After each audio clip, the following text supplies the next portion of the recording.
Today's video is for those of you who feel stuck between two worlds.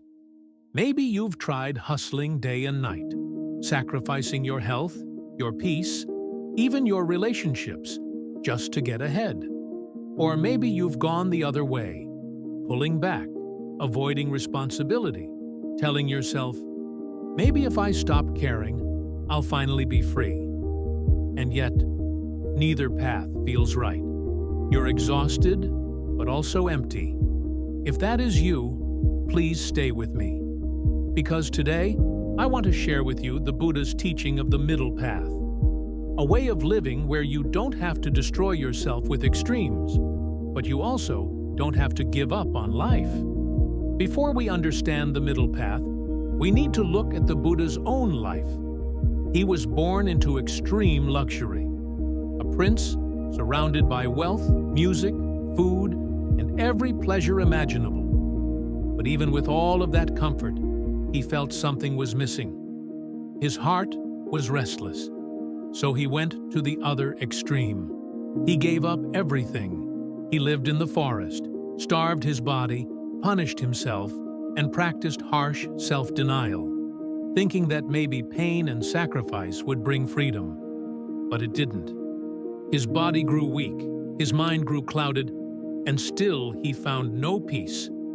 It was then that the Buddha realized neither luxury nor self-torture leads to true freedom. Both extremes are traps, and in that realization, he discovered something new, the middle path, a path of balance, where you can live in this world without being enslaved by it. Now, when people first hear middle path, they sometimes think it means being average or living a life without ambition. But that's not what the Buddha taught. The middle path is not about being mediocre. It is about balance. It means practicing discipline, but without punishing yourself. It means enjoying life's pleasures, but without becoming addicted to them. It means avoiding both overindulgence and over-restriction. Think of it like walking on a rope. If you lean too far to one side, you fall. If you lean too far to the other side, you also fall. The only way forward is by keeping your balance. That balance between effort and rest, between joy and responsibility, is what the Buddha called the middle path. So, what does the middle path really mean? It doesn't mean living a dull life, or being average, or giving up on your dreams. The Buddha never said, settle for mediocrity. What he showed us is balance, discipline without torturing yourself, joy without drowning in addiction, effort without burning yourself out, rest without becoming lazy. The middle path saves us from the trap of extremes.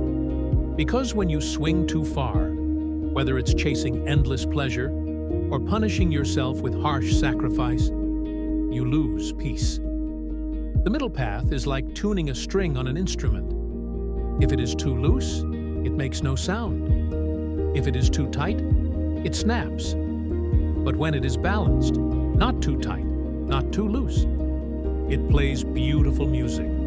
That is the way of the middle path. Now, let's bring the middle path into our everyday lives. Work. On one extreme, you push yourself to work non-stop, hustling day and night until you burn out. On the other hand, you avoid responsibility, telling yourself, I'll rest, I'll relax, I'll figure it out later. Neither one leads to peace. The middle path is working with dedication, but also resting enough to sustain yourself for the long journey. Money.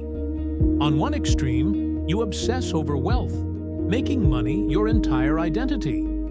On the other hand, you reject money completely, pretending it doesn't matter at all. The middle path is to earn responsibly, spend wisely, and detach from greed, using money as a tool, not as your master. Health. On one extreme, you starve yourself, crash diet, or overtrain until your body collapses. On the other hand, you neglect your health, eat poorly, and never move your body.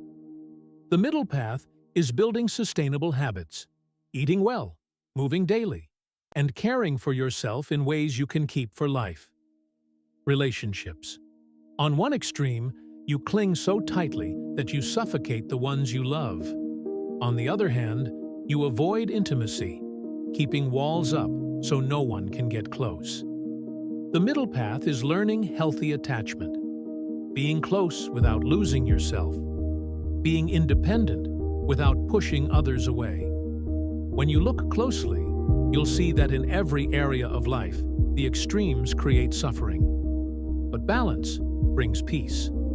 The truth is, extremes will always fail you. When you push too hard, you burn out.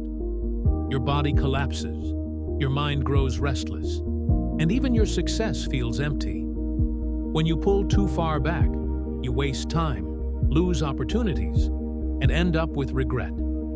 Extremes either drain you or leave you stuck. But balance creates sustainability. It gives you the strength to keep moving without destroying yourself along the way. This is why the Buddha taught the middle path, not as a philosophy to admire from a distance, but as a way to live. A way where you can still grow, still achieve, still enjoy life, without being enslaved by it. When you walk the middle path, progress no longer feels like punishment. It feels like peace. So, here is the heart of it. The middle path is not about being stuck in the middle, not about living a small or average life. It is about finding harmony. It is about building success without losing peace.